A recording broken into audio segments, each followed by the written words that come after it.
যত বড় শহরের বাবুই হন না কেন, গ্রামে আসলে ভোরবেলায় ঘুম থেকে উঠতে হবে। সো হ্যালো এভরিওয়ান, আসসালামু আলাইকুম। সবাই কেমন আছেন? আশা করি ভালো আছেন। আমি ঘুম থেকে উঠার আগেই দেখি সবাই ঘুম থেকে উঠে গেছে। তাদের কথা শব্দেই হচ্ছে আমার ঘুমটা ভেঙে গেছে। তো ঘুম থেকে উঠে দেখি সবাই যার যার কাজেও ব্যস্ত হয়ে গেছে, শুধু আমি একমাত্র ব্যক্তি যে এখনো ঘুমাচ্ছিলাম। আমার ছেলে তো সেই ভোরবেলায় ঘুম থেকে উঠে পড়ছে। তার নানুর শব্দ যখন পাইছে তখনই সে উঠে খুব খেলাধুলা করতেছিল। আর ঢাকায় তো তারে 12টার আগে ঘুম থেকে উঠানো যাইতো না। এখানে এসে তাকে আর ডাকতে হয় না, তার নানুর যখন শব্দ শুনে তখনই সে ঘুম থেকে উঠে যায়। তো এখানে আমার আম্মু হচ্ছে রান্না বসাই দিছে 2 চুলায়, ডাল আর ভাত। আর হচ্ছে যা রান্না করবে সেগুলো নিয়ে বসতে। এখানে আমার আম্মার একটা মজার বিষয় কি, রান্না করতে বসে কখনোই সে আগে কেটে বেটে নেয় না। রান্না করবে আর হচ্ছে কেটে নেবে, আবার মশলাও বেটে তারপরে হচ্ছে রান্না করবে। তারপরও খুব তাড়াতাড়ি রান্না হয়ে যায়। আমরা তো সব কিছু কেটে ধুয়ে একদম পরিষ্কার করে নিই। এরপরও দেখা যায় রান্না করতে করতে অনেকটা দেরি হয়ে যায়। তো মা যেন কলপারে কি করতেছিল, আসতে দেরি হচ্ছিল দেখে আমি ডালটা একটু ঘুটে দিলাম, তা না হলে ডালটা পোড়া লেগে যেতে পারে। এই জন্য আমি ডালটা ঘুটে তারপরে হচ্ছে পানি দিয়ে নিলাম। আর এটা হচ্ছে নারকেলের খোসা দিয়ে যে ডাবর বানায়, সেই ডাবর দিয়েই হচ্ছে ডালটা ঘুটতেছিলাম। আমাদের এখানে এইগুলো দিয়েই হচ্ছে ডাল ঘুটে। আমরা যেমন ডাল ঘুটনি দিয়ে ডাল ঘুটে, কিন্তু গ্রামে এগুলো দিয়েই হচ্ছে ডালটা ঘোটা হয়।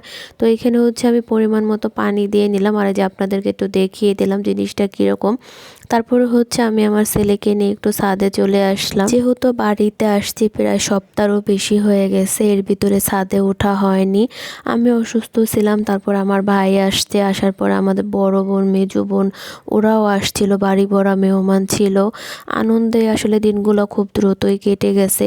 সবাই এখন চলে গেছে, যার যার ছেলে মেয়েদের পরীক্ষা শুরু হয়ে গেছে, এজন্য ওরা চলে গেছে, শুধু আমি আছি। যেহেতু আমার ছেলে এখনও ছোট, স্কুলে দেইনি, আর আমি এখনও পুরোপুরিভাবে সুস্থ হইনি।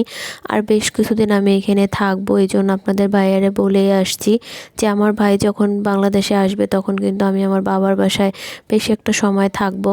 বলছে ঠিক আছে। এই যে আমার ভাই আর আমার ভাইগনা এখানে কবুতরের খোয়ার বানাচ্ছিল। আগে আমরা কবুতর পালতাম, সে খোয়ারটা হচ্ছে ভেঙে গেছে, এখন আবার নতুন করে একটা খোয়ার বানানো হচ্ছে। আমাদের এইখানে এগুলারে হচ্ছে খোয়ারই বলা হয়। কবুতর যে ঘরে রাখা হবে ওই ঘরটাকেই হচ্ছে আমরা খোয়ার বলি। এরপর হচ্ছে আমি নিচে নেমে একদম ফ্রেশ ট্রেশ হয়ে আমার রুমটা একদম বিছানাটা পুছকাছ করে তারপরে হচ্ছে আমার ছেলেকে আমি রুমে নিয়ে আসছি। এনে ওরে আমি টিপি ছেড়ে দিছি, যেহেতু অনেক ভোরবেলা উঠছে, বাইরে ঘোরাঘুরি করতেছিল।